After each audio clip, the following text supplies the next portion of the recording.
Lights out. Everybody.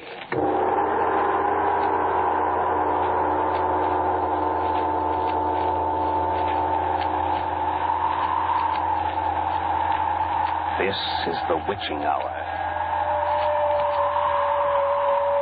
It is the hour when dogs howl and evil is let loose on a sleeping world. Want to hear about it? Then turn out your lights.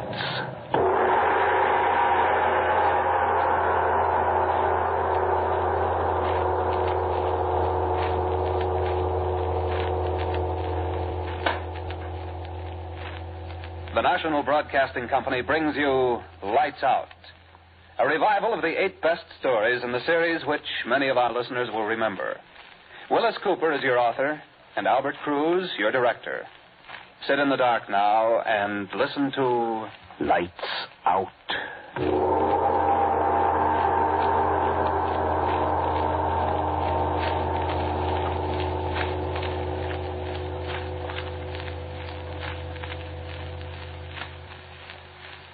And what will you do if I won't?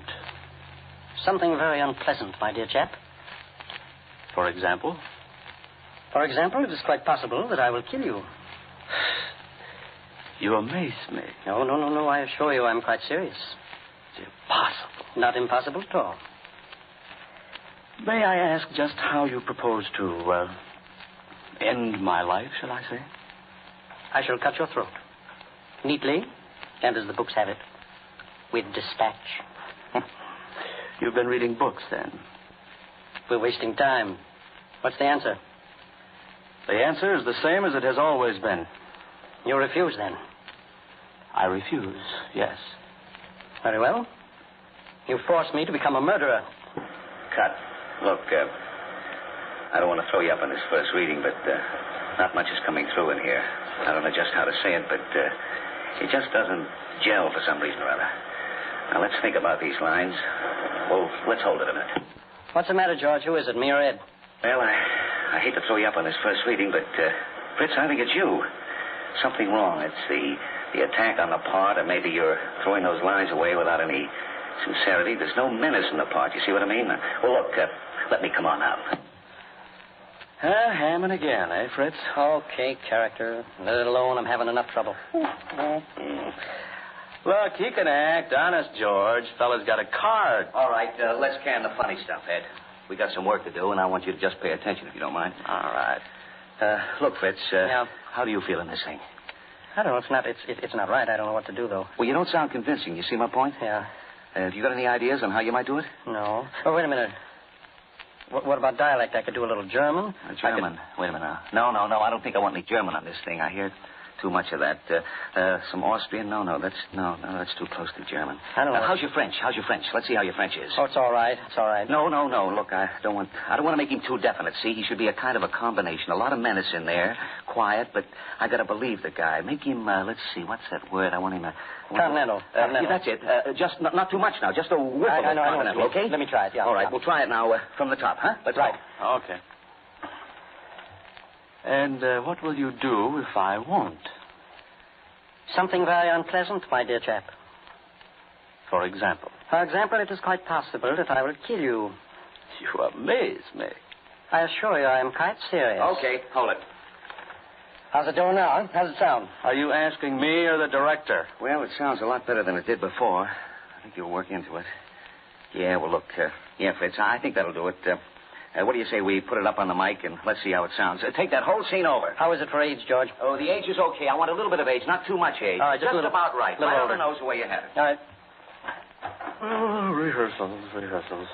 Well, it beats digging ditches for a living, I guess. Oh, does it? Oh, so they tell me.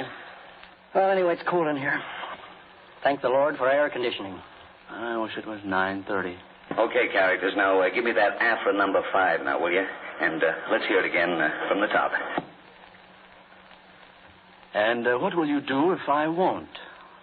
Something very unpleasant, my dear chap. For example? For example, it is quite possible I will kill you. You amaze me. I assure you I am quite serious. Possible. Not impossible at all. May I ask just how you propose to end my life, shall I say? I shall cut your throat. Neatly, and as the books have it, with dispatch. Oh, you've been reading books, then. We are wasting time. What's the answer? The answer is the same as it has always been. You refuse, then? I refuse, yes. Very well. You forced me to become a murderer. Look, Fritz, you sound about as much like a murderer as... Oh, I give up. Oh, for the love of Mike, George, what do you want me to do? Growl? No, I don't want you to growl. But I do want you, if you won't find it too inconvenient, to act just a little bit like a murderer. You know, a murderer, a guy that kills people. Yeah. We want you to make faces, Fritz. Ah, shut up. Wait, I'll come out there again. How you doing, kid? I give up. I don't know what the man wants. Now, listen, sweetheart. Have you the faintest idea how a guy acts when he's going to kill somebody? Have you? No, but I got a hunch I'm going to know about it in a minute. Oh, well, that'll be swell. Because the way you're doing it now, a guy'd think that you're Ed's brother or something. Oh, now, George. listen, get it through your thick skull that we got a show in a few minutes. We're going on the air. Radio, remember, you see? You're supposed to be a murderer. I know, but it's going to come a lot easier if you only you give me... can't take it, huh? Oh, nuts. All right, well, let's try it again. Take it from that line. The answer is the same as it has always been, Ed. Go on, man. All right. The answer is the same as it has always been. You refuse... Pardon me. You refuse, then. Hey, George. Oh, for... Now what? Well, what do you want? There's an old gent out here wants to see you. What's he want? I don't know. Well, tell him to go away. No, wait. Who is he? I don't know. So what do you think? How can I keep a character? I don't know. Sometimes I wonder. Oh. And he says he wants to see Ed, not you. Who is he? Won't give his name. Probably some guy that you owe money to. You should talk. Well, look, tell him... Well, listen, we're right in the middle of a rehearsal. Go ahead and talk to him, Ed. We can smoke a cigarette or play tiddlywinks. Oh. But listen, you tell him to make it snappy. We got a show to get on. All right. Tell him to come in here, Horace. Go right in. Well, there you are, Mr. Henley. Good evening, sir. Good evening. Why, I don't believe I've ever had... Don't know me, eh? Well, I know you, Mr. Henley. Mr. Ed Henley, yes, sir. He owes the old guy dough, all right. I'm afraid I don't know I you, sir. come up to show you my book. I figured you'd like to have a look at it now while you have the chance, just in case you had any choice. Folks don't often have the choice, you know. Choice? Choice of what? Now, here, let me show you the book.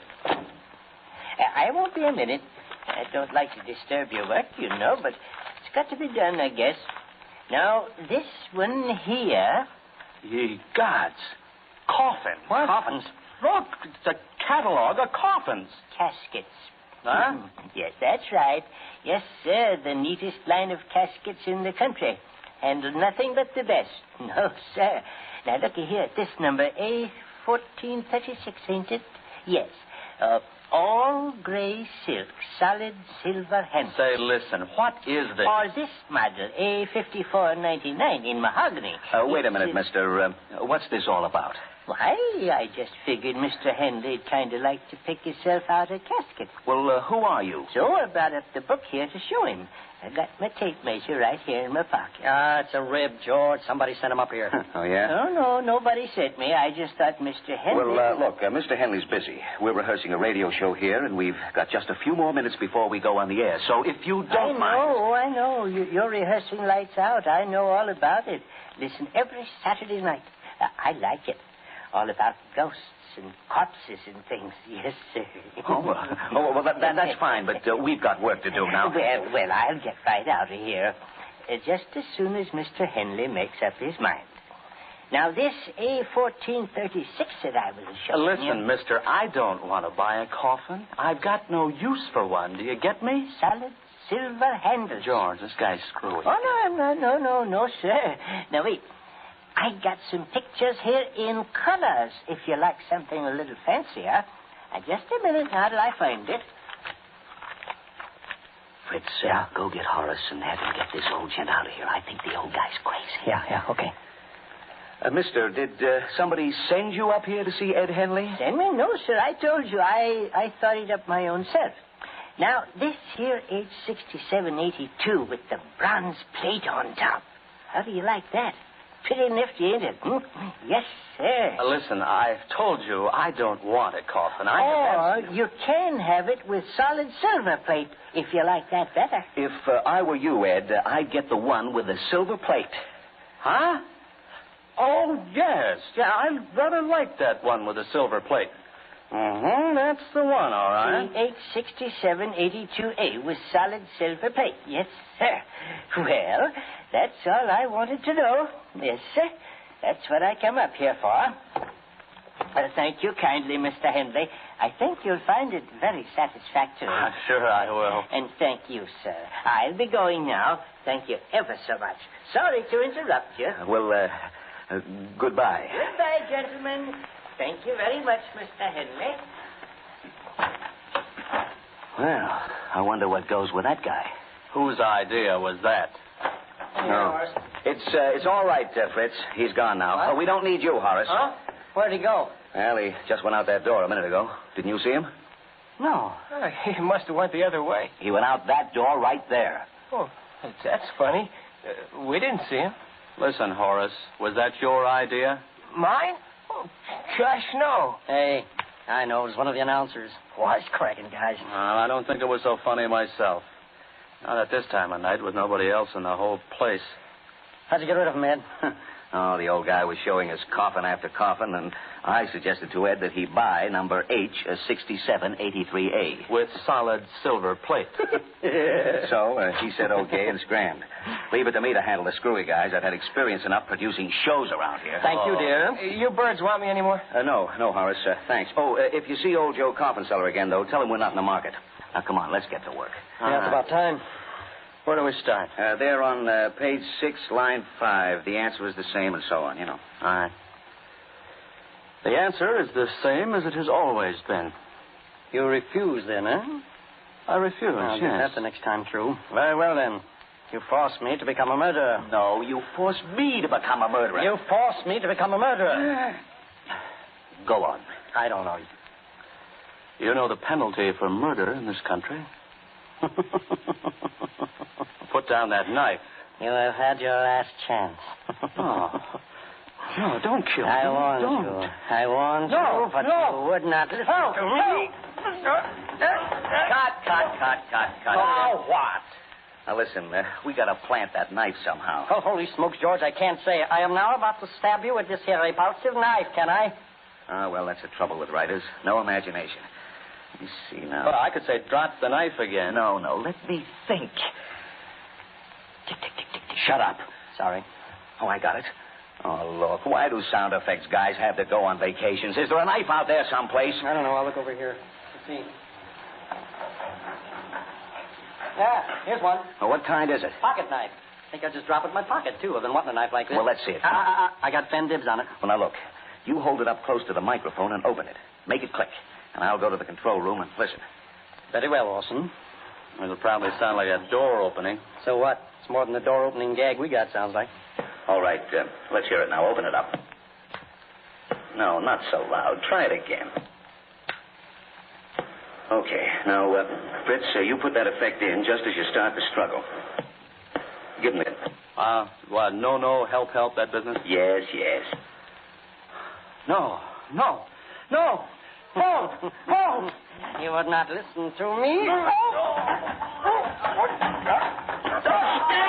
Stab him! Oh, yeah, okay. You better fall down on the floor, Ed. It'll sound better. Why is it I always have to do the falls? Go on. Nuts. Okay. Okay. Now, how are we going to ring that gong? Oh, I don't see why we can't get some help on this show. Why don't you get Horace? Well, that's an idea. I'll go get him. Oh, gosh, I'm tired. I was here at 9 this morning for an audition, and I haven't even had time to get me dinner. Actors, the idle rich. Says you. Say, who do you suppose sent that dilly old bird up here? I don't know. A lot of funny jokers around this shop. That was a good gag for this show, I guess. Except I don't suppose it'll be so funny for the old gent when he finds out it was a gag. Yeah, I don't imagine it's a very good racket running around peddling coffins. I never even knew they peddled coffins that way. Neither did I. I was reading. The genius. Look, you'll have plenty of time to catch up on your reading after the show's over. I want you to sock that gong. All you got to do is take the little club and clout the gong when George points at you, Horace. If George points at you, Horace. Listen, who's producing this show? I sometimes wonder. Where's the stick to hit it with? You are practically standing on it. Huh? Oh. All right, now look, I'll go in the control room, and you guys go on into the fight. Now, you watch me, Horace, and when I point, you sock that gong. Okay. Oh, George, listen, do we have to go through the whole thing again? My throat. No, just the struggle part. Now, wait till I get in. Hit it a good bat, Horace. Okay. Okay, struggle.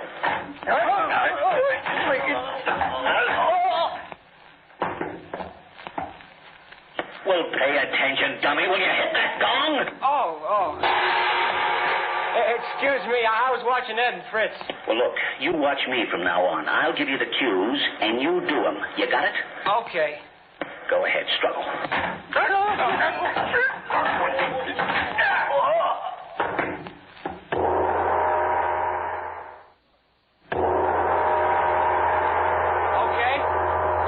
Okay, now, you do it just like that on the air. You got it? Okay.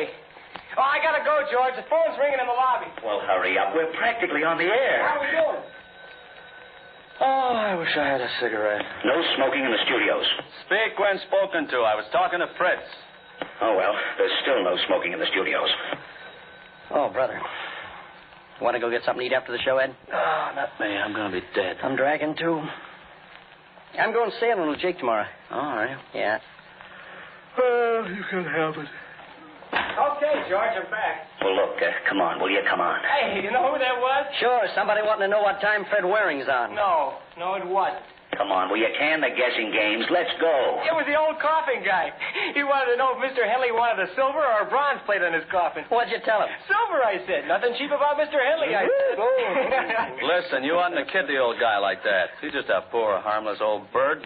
Besides, the first thing you know, somebody will be knocking at my door, delivering a coffin, and collecting money for it. Trying to collect, you mean? Now, listen, you lugs, if you want to play comedy, you put the bite on Don McNeil, will you? You're wasting your time over on this side. Now, let's go to work. Now, if that old guy calls up again, you tell him to go jump in the lake. Now, come on, look at page 10. We won't have time to take a dress. Top of the page. I want running footsteps, all three of you. Across the studio floor, up the stair steps. You stop and run back down. You got it? On my cue.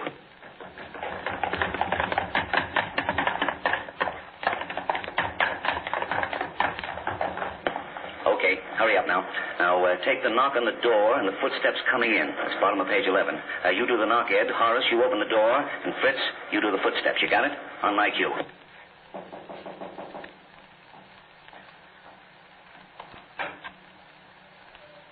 Okay, keep it that way. She's coming right up now. Fritz, you do the wind machine. Right, George. Ed, you do the chime. Okay. Horace, you sock that gong. Right, George. On your toes now. At my cue, Fritz. Quiet, everyone. 5 seconds. Lights out. Everybody.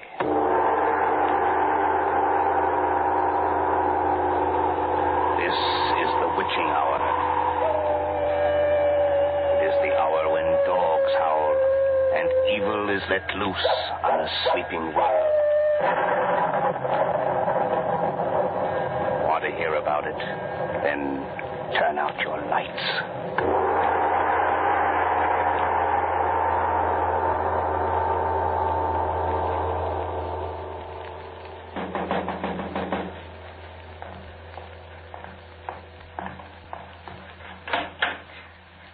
Good evening, my dear friend. Good evening, Doctor. Won't you come in? Thank you. Here, let me take your coat and hat. Oh, certainly. There you are, Doctor. Won't you come in and sit down? Thank you. Well, It's all taken care of. really? Quite. You have the proof? Well, Of course, you realize, my dear friend, I cannot be expected to carry out our little arrangement unless I have proof. yes, I was reasonably sure of that. And so? There is a hat crumpled in the left-hand pocket of my overcoat. A hat? His hat. I think you'll find that it has a bullet hole through the crown, and there are several bloodstains. Oh, fine. You don't mind if I look for myself? Oh, of course not. That's why I brought it, you see. Yes. Apparently a very neat job. I specialize in neat jobs, Doctor. Do you mind telling me how it was done? Not at all. I waited for him in the driveway of his house. Cold, too, tonight. He left his car at the gate and walked up to the house. We had planned on that, you remember? Yes. And when he came close enough, I shot him. Oh, so noisy. There was a silencer on the revolver. Thoughtful of you. I'm always thoughtful, Doctor. Excellent. I even stepped close enough to him to ensure powder burn. Better and better. And the revolver is there, without the silencer, to make it look like suicide. So. I congratulate you, my dear friend. Thank you. I am conscientious. Are you conscientious enough to remember what I asked you to bring? Yes, quite.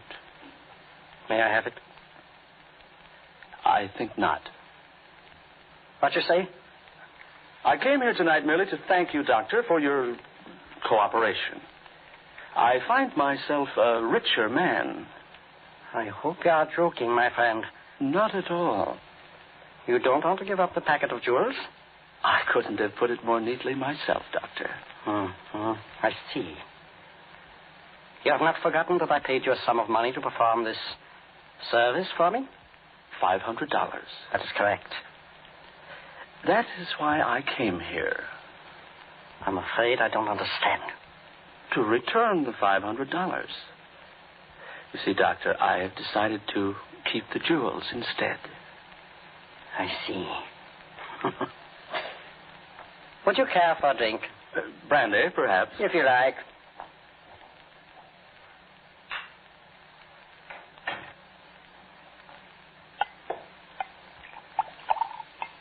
Water? Thank you, no. Your health. If you don't mind, Doctor, let us exchange glasses.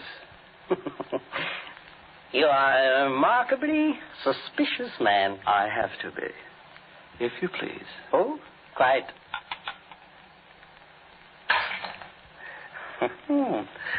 I thought so, Doctor. Well, your good health. And now I'll be going, if you don't mind. Oh, must you go, really? Yes. Here are your $500. My offer is still good. Your offer? $500 for eliminating this man and bringing me the jewels from his pocket. Oh. I'm sorry not to be able to accept your offer, Doctor. I've made other arrangements, you see. May I point out that you left your revolver at our friend's side? May I point out that it is extremely possible that I have another? Possible? Probable. Shall we have another drink? May I pour? If you like.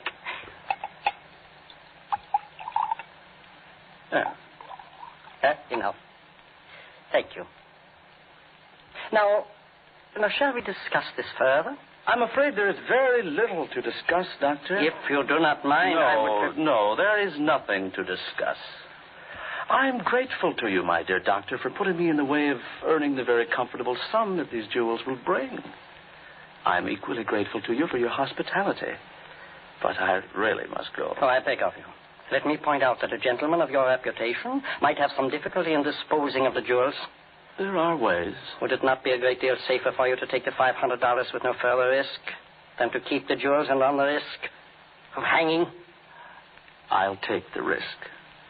Besides, if anything unpleasant does happen to me in the course of disposing of the jewels, I can always remind my captors of the part that you played in this little affair.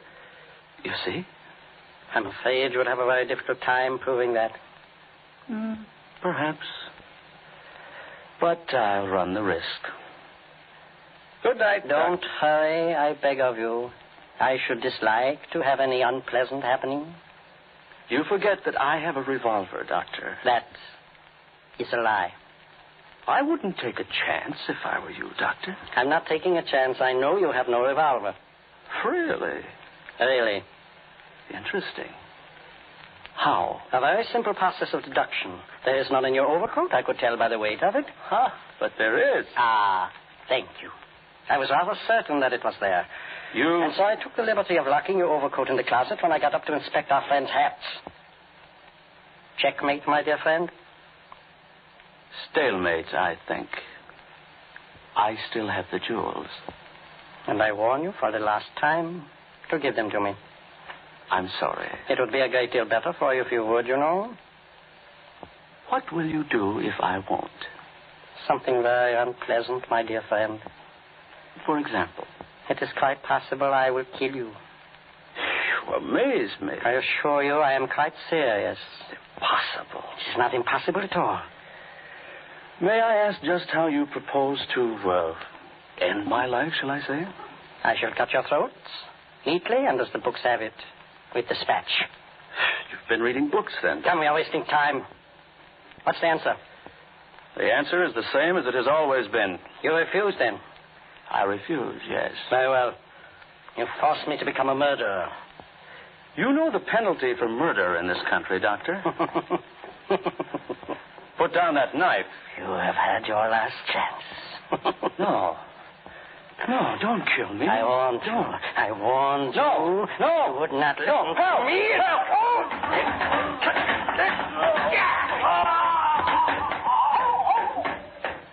Ed. You stabbed me, Fritz. Oh, my God. Horace, look. The knife slipped. I didn't mean to cut him. I cut him. Look at the blood. You've really killed him, Fritz. Oh, no. No, Well, I just got here in time, didn't I? Yes, sir. Model 86782 with silver plate for Mr. Henley. No. Yes, sir. Just bring it right in, boys. Mr. Henley's all ready for it.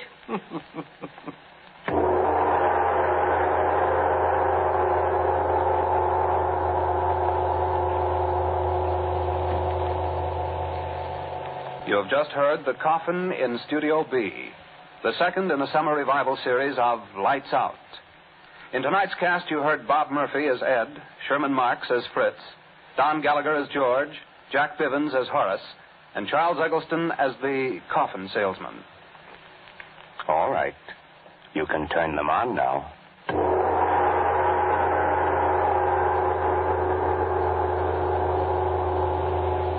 This is NBC, the national broadcasting company.